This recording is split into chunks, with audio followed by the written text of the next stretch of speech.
700 કરોડથી વધુ બેનામી વ્યવહારો મળ્યા। નમસ્કાર, સ્વાગત છે તમારો આરબી ન્યૂઝના ટોપ સમાચારમાં। હું અશ્વિન રાઠોડ। ગુજરાતમાં આઈટીના દરોડામાં 700 કરોડથી વધુ બેનામી વ્યવહારો મળ્યા બાદ તપાસ અચાનક આટોપી લેવાઈ। જો બાઇડને પોતાના કાર્યકાળના અંત પહેલા ભારત માટે લીધો મોટો નિર્ણય, 1 અબજના સંરક્ષણ સોદાને આપી મંજૂરી। મધ્ય પૂર્વને લઈને ડોનાલ્ડ ટ્રમ્પનું મોટું નિવેદન, જો મારા શપથ ગ્રહણ પહેલા ઇઝરાયેલના બંધકોને છોડવામાં નહીં આવે તો હું મધ્ય પૂર્વમાં વિનાશ લાવીશ। બિલ ગેટ્સે ભારતને વસ્તુ અજમાવવાની પ્રયોગશાળા ગણાવતા સોશિયલ મીડિયામાં ભારે ટ્રોલ થયા।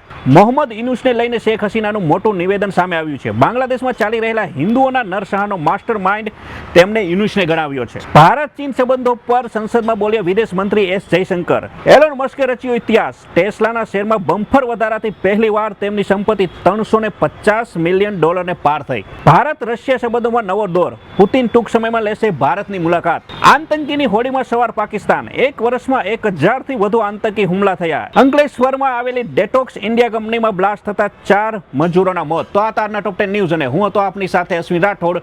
જય હિન્દ, જય ભારત।